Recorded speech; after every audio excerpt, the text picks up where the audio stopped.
آج ہر دوسرا آدمی یہ لینڈ کروزر میں گھومتے ہیں، یہ بھائی وہ کروڑپتی خاندان میں پیدا ہوئے ہیں، پھر بھی انہوں نے دولت کمائی نہیں، جو کچھ ملا باپ کی وراثت ہے۔ تو اس پہ کیوں تنگ کر رہے ہو کسی کو؟ آخری عمر میں، بڑھاپے میں ان کا احترام کرو۔ کوئی علمی کسی پہ کوئی اعتراض ہے تو وہ شائستہ انداز میں بیان کر دو۔ کیسی انگلیاں اٹھا رہے ہیں دربار میں جانے والے، کبھی 1 روپے کے لیے کسی سرکاری دربار میں نہیں گئے ہیں، وہ 1 روپے لینے کے لیے بھی نہ کسی سے ملے ہیں۔ جب ملے ان کو تبلیغ کرنے کے لیے ملے ہیں، وہ مبلغ ہیں، دائی ہیں۔ اور یہ جتنے لوگ اعتراض کر رہے ہوتے ہیں نا، خود ان کا ذرا سا بھی کام ہونا تو پھر دیکھو یہ کیسے درباری بنتے ہیں۔ یہ تو جس کو باپ سے دولت ملی ہے اس کو بھی چین سے نہیں جینے دیتے۔ باقی کوئی اعتراض ہے کرو، ہاں کچھ یہ ضرور ہے کہ ایسے مشہور لوگوں کو بعض دفعہ کچھ دائیں بائیں لوگ کیش کرا رہے ہوتے ہیں، دائیں بائیں کچھ لوگ ایسے ہوتے ہیں جو ان کے نام کو استعمال کر رہے ہوتے ہیں۔ تو وہ ٹھیک کا مطلب یہ نہیں کہ ان کے دائیں بائیں کوئی بھی ہوگا وہ بھی 100% ٹھیک ہی ہوگا۔ بہت ہم نے بھی اپنے ساتھ دیکھا ہے، ہم تو اتنے بڑے آدمی ہیں نہیں، لیکن ہمارے نام کے منجن لوگ بیچ رہے ہوتے ہیں، ہمارے نام پہ کیا کیا 2 نمبریاں ہو رہی ہوتی ہیں۔ لیکن مولانا کو ہم ذاتی طور پہ جانتے ہیں، سخاوت کا دریا ہے، غریبوں کے لیے، مساکین کے لیے، اخلاق ان کے دیکھو یار، اتنا حوصلہ، اتنی برداشت میرے اندر تو نہیں ہے، صحیح بتا دو۔ عبادت گزار ہیں، تہجد گزار ہیں، تو لیکن طنز دیکھو ہر دوسرا آدمی مالداروں سے ملتے ہیں، غریبوں سے نہیں ملتے۔ تم نے ملتے ہوئے دیکھا ہے ان کو؟ غریبوں سے ملتے ہیں کہ نہیں ملتے؟ ان کی ویڈیوز آ جاتی ہیں جب دولت مندوں سے مل رہے ہوتے ہیں۔ ٹماٹر والے سے ملتے ہیں تو کوئی ویڈیو نہیں بنا رہا ہوتا، کیونکہ پروگراموں میں ویڈیوز بنتی ہے نا، ہر جگہ تھوڑی ویڈیو بنتی ہے۔ ہیجڑوں پہ محنت کرے تو یہ ان کا حوصلہ ہے، کہتے ہیں دیکھو ہیجڑوں کے پیچھے پڑے ہوئے ہیں۔ یار تم جاؤ 2-4 منٹ کسی ہیجڑے کے ساتھ بیٹھ کے تبلیغ کرو، اس کو تمہیں اندازہ ہو جائے گا۔ تو بس کر دو منفی باتیں پھیلانا، بس کر دو۔ اور پتہ ہے یہ منفیت بار بار، وہ بھی برا، وہ بھی برا، وہ بھی برا، وہ بھی ایسا، سب خراب ہیں، یہ صحیح ہیں 4-6 آدمی بس دنیا میں جو کمنٹس کر رہے ہوتے ہیں نیچے۔ منفی سوچتے رہنے سے نا انسان ڈپریشن کا ڈبہ بنتا ہے اور تھوڑے دنوں میں اپنی موت خود ہی مر جاتا ہے۔ حضرت مولانا طارق جمیل صاحب، ہم ان کی خاک کے برابر بھی نہیں ہیں۔ ان سے اللہ نے جو ہدایت کا کام لیا اس کا 10واں حصہ بھی ہم نہیں کر سکے۔ بہت بڑے بزرگ ہیں، لیکن کوئی کتنا بھی بڑا عالم ہو اس سے مسٹیک ہو سکتی ہے۔ حضرت سے یہ غلطی ہوئی ہے۔ مولانا طارق جمیل صاحب پہ مجھے بہت ترس آتا ہے، کیونکہ میں ان کے مجاہدے جانتا ہوں، کیسے زندگی میں دولت کو لات ماری ہے انہوں نے، کیسے مجاہدوں میں ٹائم گزارا، پوری زندگی تبلیغ میں چل چل کے پہیا بن گئے۔ آج ہر دوسرا آدمی یہ لینڈ کروزر میں گھومتے ہیں، یہ بھائی وہ کروڑپتی خاندان میں پیدا ہوئے ہیں، پھر بھی انہوں نے دولت کمائی نہیں، جو کچھ ملا باپ کی وراثت ہے۔ تو اس پہ کیوں تنگ کر رہے ہو کسی کو؟ آخری عمر میں، بڑھاپے میں ان کا احترام کرو۔ کوئی علمی کسی پہ کوئی اعتراض ہے تو وہ شائستہ انداز میں بیان کر دو۔ کیسی انگلیاں اٹھا رہے ہیں دربار میں جانے والے، کبھی 1 روپے کے لیے کسی سرکاری دربار میں نہیں گئے ہیں، وہ 1 روپے لینے کے لیے بھی نہ کسی سے ملے ہیں۔ جب ملے ان کو تبلیغ کرنے کے لیے ملے، وہ مبلغ ہیں، دائی ہیں۔ اور یہ جتنے لوگ اعتراض کر رہے ہوتے ہیں نا، خود ان کا ذرا سا بھی کام ہونا تو پھر دیکھو یہ کیسے درباری بنتے ہیں۔ یہ تو جس کو باپ سے دولت ملی ہے اس کو بھی چین سے نہیں جینے دیتے۔ باقی کوئی اعتراض ہے کرو، ہاں کچھ یہ ضرور ہے کہ ایسے مشہور لوگوں کو بعض دفعہ کچھ دائیں بائیں لوگ کیش کرا رہے ہوتے ہیں، دائیں بائیں کچھ لوگ ایسے ہوتے ہیں جو ان کے نام کو استعمال کر رہے ہوتے ہیں۔ تو وہ ٹھیک کا مطلب یہ نہیں کہ ان کے دائیں بائیں کوئی بھی ہوگا وہ بھی 100% ٹھیک ہی ہوگا۔ بہت ہم نے بھی اپنے ساتھ دیکھا ہے، ہم تو اتنے بڑے آدمی ہیں نہیں، لیکن ہمارے نام کے منجن لوگ بیچ رہے ہوتے ہیں، ہمارے نام پہ کیا کیا 2 نمبریاں ہو رہی ہوتی ہیں۔ لیکن مولانا کو ہم ذاتی طور پہ جانتے ہیں، سخاوت کا دریا ہے، غریبوں کے لیے، مساکین کے لیے، اخلاق ان کے دیکھو یار، اتنا حوصلہ، اتنی برداشت میرے اندر تو نہیں ہے، صحیح بتا دو۔ عبادت گزار ہیں، تہجد گزار ہیں، تو لیکن طنز دیکھو ہر دوسرا آدمی مالداروں سے ملتے ہیں، غریبوں سے نہیں ملتے۔ تم نے ملتے ہوئے دیکھا ہے ان کو؟ غریبوں سے ملتے ہیں کہ نہیں ملتے؟ ان کی ویڈیوز آ جاتی ہیں جب دولت مندوں سے مل رہے ہوتے ہیں۔ ٹماٹر والے سے ملتے ہیں تو کوئی ویڈیو نہیں بنا رہا ہوتا، کیونکہ پروگراموں میں ویڈیوز بنتی ہے نا، ہر جگہ تھوڑی ویڈیو بنتی ہے۔ ہیجڑوں پہ محنت کریں تو یہ ان کا حوصلہ ہے، کہتے ہیں دیکھو ہیجڑوں کے پیچھے پڑے ہوئے ہیں۔ یار تم جاؤ 2-4 منٹ کسی ہیجڑے کے ساتھ بیٹھ کے تبلیغ کرو، اس کو تمہیں اندازہ ہو جائے گا۔ تو بس کر دو منفی باتیں پھیلانا، بس کر دو۔ اور پتہ ہے یہ منفیت بار بار، وہ بھی برا، وہ بھی برا، وہ بھی برا، وہ بھی ایسا، سب خراب ہیں، یہ صحیح ہیں 4-6 آدمی بس دنیا میں جو کمنٹس کر رہے ہوتے ہیں نیچے۔ منفی سوچتے رہنے سے نا انسان ڈپریشن کا ڈبہ بنتا ہے اور تھوڑے دنوں میں اپنی موت خود ہی مر جاتا ہے۔ مثبت سوچنا سیکھو، پازیٹیو سوچنا سیکھو۔ سمجھتے ہو وہ انٹرویو لیا نا ان سے پوڈ کاسٹ میں کہ آپ تو سادگی کی تعلیم دیتے ہیں اور خود آپ گاڑیوں میں گھومتے ہیں، تو سلیمان علیہ السلام سادگی کی تعلیم دیتے تھے کہ نہیں دیتے تھے، جن کا ہم واقعہ سن رہے ہیں؟ اور ایسا عرش رکھا ہوا تھا، آگے آ رہا ہے، ایسا تخت، لگژری تخت تھا کہ آپ کی سوچ جہاں ختم ہوتی ہے وہاں سے سلیمان علیہ السلام کا تخت شروع ہوتا ہے۔ تو دولت رکھنا سادگی کے خلاف نہیں ہے، سمجھتے ہو کہ نہیں سمجھتے؟ ایک صاحب کہنے لگے ایم ٹی جے کی پروڈکٹ کی قیمتیں دیکھو تو ہوش اڑ جاتے ہیں، تو مت خریدو نا، ساتھ والی غریب والی دکان سے خرید لو، بہت زیادہ قیمت پہ بیچ رہے ہیں تو مت خریدو بھائی، اور وہ کون سا دکان پہ بیٹھ کے بیچ رہے ہیں، تو نیچے لوگ ان کا بزنس سنبھالا ہوا ہے، نام ان کا استعمال ہو رہا ہے، اور اگر بیچ رہے ہیں ڈبل ٹرپل کر کے بیچ رہے ہیں تو آپ مت خریدو نا، آپ کا دماغ خراب ہے، وہیں سے لوگے آپ۔ انہوں نے کہا ہے کہ جو میرے ایم ٹی جے سے جو خوشبو نہیں خریدے وہ دار اسلام سے خارج ہے، مت خریدو یار، آپ بے وقوف ہو۔ تو پرسنل لائف میں اس طرح سے، جو میں نہیں کہہ رہا وہ فرشتے ہیں ان سے غلطی نہیں ہو سکتی، کوئی علمی لحاظ سے کسی پر کوئی اشکال ہو تو مہذب طریقے سے کیا جا سکتا ہے، وہ ٹھیک ہے، وہ تو اللہ کے پیغمبر کے علاوہ کوئی بھی غلطی سے پاک نہیں ہے۔ حضرت مولانا تاج جمیل صاحب ہم ان کی خاک کے برابر بھی نہیں ہیں، ان سے اللہ نے جو ہدایت کا کام لیا اس کا 10واں حصہ بھی ہم نہیں کر سکے۔ بہت بڑے بزرگ ہیں، لیکن کوئی کتنا بھی بڑا عالم ہو اس سے مسٹیک ہو سکتی ہے۔ حضرت سے یہ غلطی ہوئی ہے کہ انہوں نے ایک بھری محفل میں یہ بتایا کہ گاؤں میں ایک عورت کے 10 بچے تھے، تو میں نے اس عورت کو مشورہ دیا کہ آپریشن کر لو۔ چونکہ یہ ایک نجی مجلس میں بات ہوتی تو پھر تو میری کیا اوقات ان کے سامنے کہ میں ان کو غلطی پر تنبیہ کروں، میری تو کوئی اوقات نہیں ہے، لیکن چونکہ ایک بھری محفل میں بات ہوئی ہے اور ان کی ایک بڑی ویلیو ہے، اہمیت ہے، بہت سے لوگ ان کے اس تبصرے سے، بہت سی عورتیں وہ مس گائیڈ ہو سکتی ہیں اور وہ آپریشن کرا سکتی ہیں کہ بچہ آئندہ نہ۔ تو حضرت سے یہ خطا ہوئی ہے، اور ہر آدمی سے ہو سکتی ہے خطا۔ ہمیں بات وہ لینی ہے جو اللہ اس کے رسول کی ہے۔ بات آئیے سمجھ میں، 10 بچے بھی ہو جائیں، 20 بھی ہو جائیں، عورت آپریشن، حضرت نے جو یہ ان کو مشورہ دیا نا، اس گاؤں کی عورت کو یہ غلط مشورہ دیا۔ غلطی ہوتی ہے، مجھ سے بھی ہوتی ہے، میں بڑی بڑی مسٹیک کرتا ہوں، اور ہم سے تو زیادہ ہوتی ہے، ان سے کم ہوتی ہے، لیکن یہ بہت بڑی مسٹیک ہوئی ہے حضرت سے، جو کہ ہر ایک سے ہو سکتی ہے، لیکن یہ غلط ہے، حرام ہے۔ 10 کیا 15 بچے بھی ہو جائیں، آپ حمل روکنے کے لیے آپریشن نہیں کر سکتے، نہ مرد نسل بندی کر سکتا ہے۔ اس کی دلیل کیا ہے؟ دلیل اس کی یہ ہے کہ اللہ نے انسان کو اس کے جسم میں کانٹ چھانٹ کی اجازت نہیں دی ہے۔ خودکشی کیوں حرام ہے؟ آپ اپنے آپ کو مار نہیں سکتے۔ آنکھ پھوڑنا جائز ہے اپنی، کیونکہ آنکھ میں دیکھنے کی طاقت ہے، آپ کو یہ اجازت نہیں ہے کہ آپ اپنی آنکھ سے دیکھنے کی طاقت ختم کر دیں۔ کانوں میں اللہ نے سننے کی طاقت رکھی، آپ کان کی خودکشی نہیں کرا سکتے، یعنی جیسے اپنے آپ کو نہیں مار سکتے تو کسی عضو کو بھی نہیں مار سکتے آپ۔ بات آ رہی ہے سمجھ میں؟ تو اسی طرح یاد رکھو، عورت میں جو اللہ نے قوت تولید رکھی ہے، کوئی ایسا طریقہ اختیار کرنا کہ یہ سرے سے قوت ہی ختم ہو جائے، تو عورت نے اپنے اس عضو کو ناکارہ بنا دیا۔ تو جیسے آنکھ کو اندھا بننا جائز نہیں آپ کے لیے، ناک کاٹنا، کان کاٹنا جائز نہیں، تو اسی طرح عورت کے لیے قوت تولید ختم کرنا حرام ہے، کیونکہ یہ قرآن کے بالکل خلاف ہے۔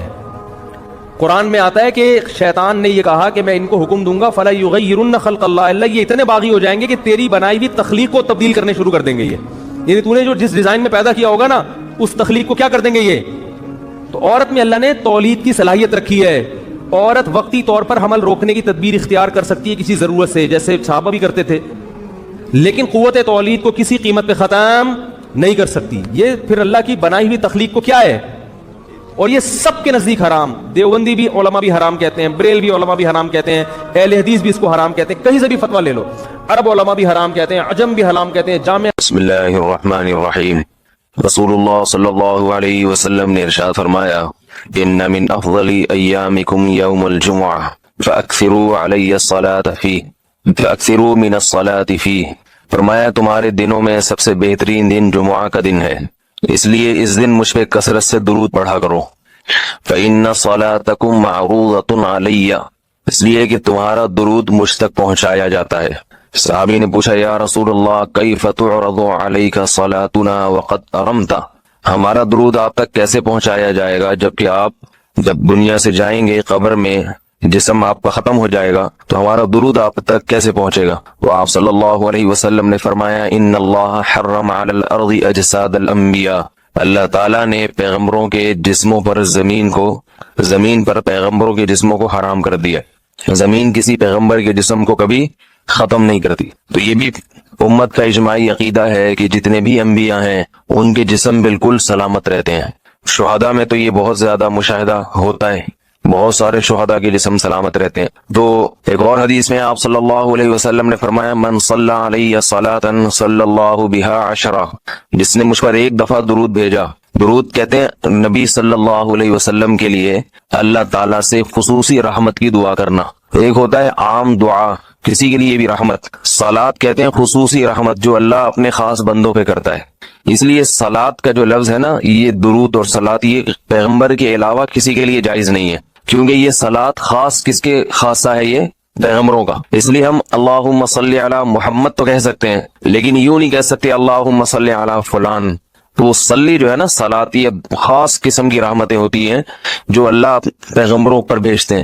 تبھی قرآن میں آتا ہے اولئک علیہم صلوات من ربہم ورحمہ، کہ جو لوگ صبر کرتے ہیں ان پر اللہ کی خصوصی رحمتیں بھی ہیں اور رحمت بھی ہے۔ تو پتہ چلا صلات اور رحمت میں فرق ہے۔ صلات اعلیٰ قسم کی رحمتوں کو کہتے ہیں۔ تو آپ صلی اللہ علیہ وسلم نے فرمایا جس نے میرے لیے ایک مرتبہ رحمت کی دعا کی، درود شریف پڑھا میرے لیے، تو اللہ اس پر 10 رحمتیں بھیجتے ہیں۔ اور جمعہ کے دن زیادہ فضیلت ہے درود شریف پڑھنے کی۔ البتہ یہ جو جمعہ کے دن میں حدیث مشہور ہے کہ 80 سال کے گناہ معاف ہوتے ہیں جمعہ کے دن درود پڑھنے سے، یہ حدیث سند کے لحاظ سے کمزور ہے۔ لیکن یہ جو میں نے حدیث پڑھی کہ جمعہ کا دن سب سے بہتر دن ہے، فَأَكْثِرُوا عَلَيَّ مِنَ الصَّلَاةِ فِيهِ، لہذا اس دن مجھ پہ کثرت سے درود پڑھا کرو، یہ بالکل صحیح حدیث ہے۔ تو جمعہ کا دن درود شریف کی اضافی فضیلت ہے۔ آج چونکہ جمعہ کا دن ہے تو اس لیے میں نے کہا کہ اس بارے میں تھوڑی سی بات کروں۔ ایک اور حدیث میں آتا ہے رسول اللہ صلی اللہ علیہ وسلم نے فرمایا لا تجعلوا قبری عیدا وصلوا علی فإن صلاتکم تبلغنی حیث کنتم، فرمایا میری قبر کو عیدگاہ نہ بناؤ۔ جیسے میلوں کی جگہ ہوتی ہے نا، میلے ٹھیلے، عید پہ جب سب لوگ جمع ہو کے خوشیاں مناتے ہیں، تو جیسے مزاروں پہ ہوتا ہے نا قوالیاں ہو رہی ہیں اور یہ میلے ٹھیلے ہو رہے ہیں آج کل دیکھا ہے، تو پہلے زمانے میں بھی جب کوئی نیک آدمی دنیا سے جاتا تھا تو لوگ اس کی قبر پہ دھرنے مار کے بیٹھ جاتے تھے، اور وہ مجاور اور یہ سب جو ہمارے یہاں ہوتا ہے۔ تو آپ صلی اللہ علیہ وسلم نے منع کیا کہ میری قبر کے ساتھ یہ کچھ مت کرو، البتہ مجھ پہ درود پڑھا کرو، اور فرمایا کہ تم جہاں سے بھی درود پڑھو گے یہ مجھ تک پہنچے گا۔ اور حدیث میں رسول اللہ صلی اللہ علیہ وسلم نے فرمایا ما من احد یسلم علی الا رد اللہ علی روحی فارد علیہ، کہ جب بھی کوئی مجھ پر سلام بھیجتا ہے اللہ میری روح کو میرے جسم میں لوٹاتے ہیں اور میں اس کے سلام کا جواب دیتا ہوں۔ اب یہ کیسے ہوتا ہے؟ چونکہ یہ برزخی زندگی میں ہے، لہذا اس کی کیفیات میں اور گہرائی میں جانے کی اجازت نہیں ہے۔ جیسے اللہ بہتر سمجھتے ہیں یہ ہوتا ہے، اس کی حقیقت کا ہمیں علم پوری طرح نہیں ہے، برزخی زندگی ہے۔ اور حدیث میں آتا ہے رسول اللہ صلی اللہ علیہ وسلم نے فرمایا کہ رغم انف رجل ذکرت عنده فلم يصلی علی، اس شخص کی ناک خاک آلودہ ہو جائے جس کے سامنے میرا نام لیا جائے، میرا تذکرہ ہو اور وہ مجھ پہ درود نہ پڑے۔ ایک اور حدیث میں آپ صلی اللہ علیہ وسلم نے فرمایا البخیل من ذکرت عنده فلم يصلی علی، وہ شخص کنجوس ہے، بخیل ہے جس کے سامنے میرا نام آئے اور مجھ پہ درود نہ پڑے۔ یعنی اتنی بڑی شخصیت اور اتنے بڑے محسن اعظم کا تذکرہ آ رہا ہے اور اس کی زبان سے دعا بھی نہیں نکلتی، تو اس سے بڑا کنجوس دنیا میں کون ہو سکتا ہے؟ ایک اور حدیث میں آپ صلی اللہ علیہ وسلم نے ایک شخص کو دعا مانگتے ہوئے دیکھا جس نے درود شریف پڑھے بغیر دعا شروع کر دی، تو آپ صلی اللہ علیہ وسلم نے فرمایا اس نے دعا میں جلدی کی ہے۔ پھر فرمایا تم میں سے جب کسی شخص کو دعا مانگنی ہو تو پہلے اللہ کی حمد و ثنا پڑھے، پھر مجھ پر درود بھیجے۔ قرآن مجید میں بھی اللہ نے حکم دیا ان اللہ وملائکتہ یصلون علی النبی، کہ اللہ اور اس کے فرشتے، اللہ بھی رحمت بھیجتے ہیں اور فرشتے بھی رحمت کی دعا کرتے ہیں۔ یا ایھا الذین آمنوا صلوا علیہ وسلموا تسلیما، ایمان والو تم بھی محمد صلی اللہ علیہ وسلم پر درود بھیجا کرو اور سلام بھیجا کرو۔ درود اور سلام میں فرق یہ ہے کہ درود اللہ کی رحمت، اور سلامت کہتے ہیں کہ ہر برائی سے، ہر مشکل سے، ہر مصیبت سے بچائیں۔ تو کمال جبھی ہوتا ہے جب اللہ ہر شر سے بچا لیں اور اضافی رحمتیں بھی بھیجیں۔ تو علماء نے درود شریف کی حکمتوں میں لکھا ہے کہ درود شریف جو اللہ نے ہمیں پڑھنے کا حکم دیا، اس کی بنیادی وجہ تو سب کو معلوم ہے کہ سب سے زیادہ احسانات اس کائنات میں اللہ کے بعد کس کے ہیں؟ محمد صلی اللہ علیہ وسلم۔ تو آپ صلی اللہ علیہ وسلم کے احسانات سب سے زیادہ ہیں انسانیت پر، انسان کو انسان آپ صلی اللہ علیہ وسلم نے بنایا، اور اہل اسلام تو سب سے زیادہ ان احسانات کے تلے دبے ہوئے ہیں۔ تو ہم کوئی بھی عبادت اگر کر رہے ہیں، دعا بھی اگر مانگ رہے ہیں، تو یہ بھی کس کی وجہ سے توفیق مل رہی ہے؟ نبی صلی اللہ علیہ وسلم، کیونکہ آپ صلی اللہ علیہ وسلم نے ہی یہ ساری چیزیں سکھائی ہیں۔ تو ہر کام میں حکم یہ ہے کہ بھئی جس کا احسان ہے، جس کی وجہ سے تمہیں یہ رہنمائی ملی، پہلے اس کا بھی تو کچھ خیال کرو، اس کا بھی جو ہے نا اللہ سے اس کے لیے دعا مانگو تاکہ تمہاری طرف سے بھی کچھ شکر ہو۔ دوسری بات علماء نے لکھی ہے کہ اس میں حکمت یہ ہے کہ درود شریف پڑھنے سے توحید کا عقیدہ مضبوط ہوتا ہے۔ وہ توحید، درود شریف نبی سے دعا نہیں ہے بلکہ اللہ سے دعا ہے، کس کے لیے؟ نبی کے لیے۔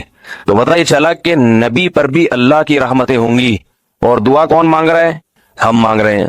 تو اس میں نبی سے مانگنے کا دروازہ بند کر دیا کہ نبی سے مانگنے کا اسلام میں کوئی تصور نہیں ہے، بلکہ نبی کے لیے بھی اللہ سے مانگا جائے گا۔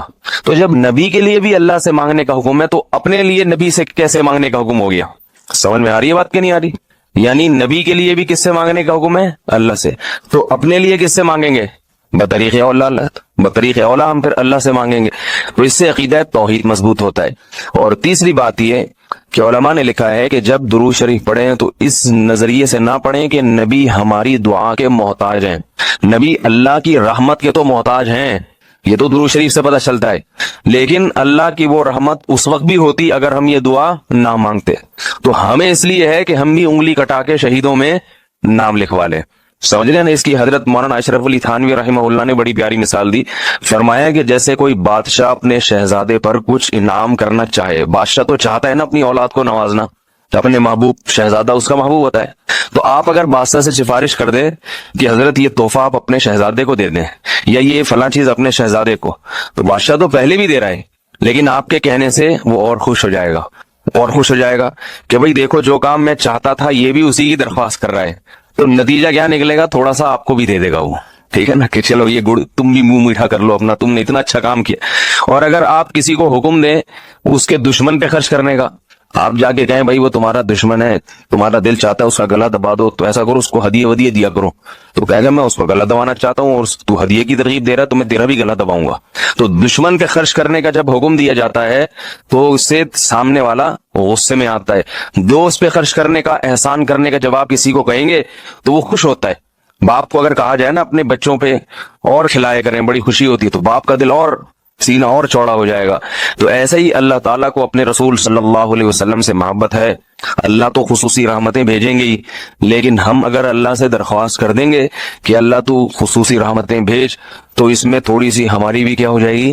دخل اندازی ہو جائے گی۔ اللہ تو ویسے ہی کر رہا ہے، تو اللہ کہے گا چلو تو نے بھی سفارش کر دی تو ان پہ تو کر ہی نہ ہوں، یا 10 رحمتیں تجھ پر بھی ہو جائیں گی۔ اور چوتھا فائدہ کیا ہے درود شریف پڑھنے کا؟ کہ انسان کے دل میں محمد صلی اللہ علیہ وسلم کی محبت بڑھتی ہے۔ انسان جس کے لیے دعا مانگتا ہے لاشعوری طور پہ نبی صلی اللہ علیہ وسلم کی جتنی زیادہ محبت ہوگی اللہ کی خود بخود اتنی ہی زیادہ ہوگی، کیونکہ نبی سے محبت اللہ ہی کی وجہ سے ہوتی ہے، یہ الگ الگ چیز نہیں ہے، اللہ کے رسول ہے نا، اسی وجہ سے تو ہے۔ تو جتنی محبت بڑھے گی اللہ کی محبت اتنی زیادہ۔ اور پانچواں فائدہ کہ جتنی نبی کی محبت ہوگی، انسان کو جس سے محبت ہوتی ہے اس کی اتباع آسان ہوتی ہے، بغیر دلیل کے بھی مانتا چلا جاتا ہے۔ جس سے نفرت ہوتی ہے نا اسے ہر بات پہ دلیل، کیوں بھائی ایسا کیوں ہے؟ اور اگر محبت ہو تو وہ کوئی کام کا کہے تو سمجھ میں آئے نہ آئے انسان کہتا ہے بس کر لو۔ صحابہ کرام کے محبت کے جو واقعات ہیں، حضرت انس رضی اللہ تعالی، اور پتہ ہے یہ منفیت بار بار وہ بھی برا، وہ بھی برا، وہ بھی برا، وہ بھی ایسا، سب خراب ہیں، یہ صحیح ہیں 4-6 آدمی بس دنیا میں جو کمنٹس کر رہے ہوتے ہیں نیچے۔ منفی سوچتے رہنے سے نا انسان ڈپریشن کا ڈبہ بنتا ہے اور تھوڑے دنوں میں اپنی موت خود ہی مر جاتا ہے۔ مثبت سوچنا سیکھو، پازیٹیو سوچنا سیکھو۔ سمجھتے ہو وہ انٹرویو لیا نا ان سے پوڈ کاسٹ میں کہ آپ تو سادگی کی تعلیم دیتے ہیں اور خود آپ گاڑیوں میں گھومتے ہیں، تو سلیمان علیہ السلام سادگی کی تعلیم دیتے تھے کہ نہیں دیتے تھے، جن کا ہم واقعہ سن رہے ہیں؟ اور ایسا عرش رکھا ہوا تھا، آگے آ رہا ہے، ایسا تخت، لگژری تخت تھا کہ آپ کی سوچ جہاں ختم ہوتی ہے وہاں سے سلیمان علیہ السلام کا تخت شروع ہوتا ہے۔ تو دولت رکھنا سادگی کے خلاف نہیں ہے۔ سمجھتے ہو کہ نہیں سمجھتے؟ مثبت سوچنا سیکھو، پازیٹیو سوچنا سیکھو۔ سمجھتے ہو وہ انٹرویو لیا نا ان سے پوڈ کاسٹ میں کہ آپ تو سادگی کی تعلیم دیتے ہیں اور خود آپ گاڑیوں میں گھومتے ہیں، تو سلیمان علیہ السلام سادگی کی تعلیم دیتے تھے کہ نہیں دیتے تھے، جن کا ہم واقعہ سن رہے ہیں؟ اور ایسا عرش رکھا ہوا تھا، آگے آ رہا ہے، ایسا تخت، لگژری تخت تھا کہ آپ کی سوچ جہاں ختم ہوتی ہے وہاں سے سلیمان علیہ السلام کا تخت شروع ہوتا ہے۔ تو دولت رکھنا سادگی کے خلاف نہیں ہے۔ سمجھتے ہو کہ نہیں سمجھتے؟ ایک صاحب کہنے لگے MTJ کی پروڈکٹ کی قیمتیں دیکھو تو ہوش اڑے جاتے ہیں، تو مت خریدو نا، ساتھ والی غریب والی دکان سے خرید لو۔ بہت زیادہ قیمت پہ بیچنے تو مت خریدو بھائی، اور وہ کون سا دکان پہ بیٹھ کے بیچ رہے ہیں، تو نیچے لوگ ان کا بزنس سنبھالا ہوا ہے، نام ان کا استعمال ہو رہا ہے، اور اگر بیچ رہے ہیں ڈبل ٹرپل کر کے بیچ رہے ہیں تو آپ مت خریدو نا، آپ کا دماغ خراب ہے، وہیں سے لوگے آپ۔ انہوں نے کہا ہے کہ جو میرے ایم ٹی جے سے جو خوشبو نہیں خریدے وہ دار اسلام سے خارج ہے، مت خریدو یار، آپ بے وقوف ہو۔ تو پرسنل لائف میں اس طرح سے، جو میں نہیں کہہ رہا وہ فرشتے ہیں ان سے غلطی نہیں ہو سکتی، کوئی علمی لحاظ سے کسی پر کوئی اشکال ہو تو مہذب طریقے سے کیا جا سکتا ہے، وہ ٹھیک ہے، وہ تو اللہ کے پیغمبر کے علاوہ کوئی بھی غلطی سے پاک نہیں ہے۔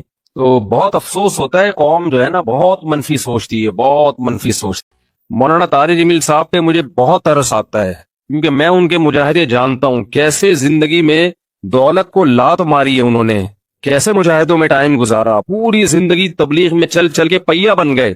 آج ہر دوسرا آدمی یہ لینڈ کروزر میں گھومتے ہیں، یہ بھائی وہ کروڑ پتی خاندان میں پیدا ہوئے ہیں، پھر بھی انہوں نے دولت کمائی نہیں، جو کچھ ملا باپ کی وراثت ہے۔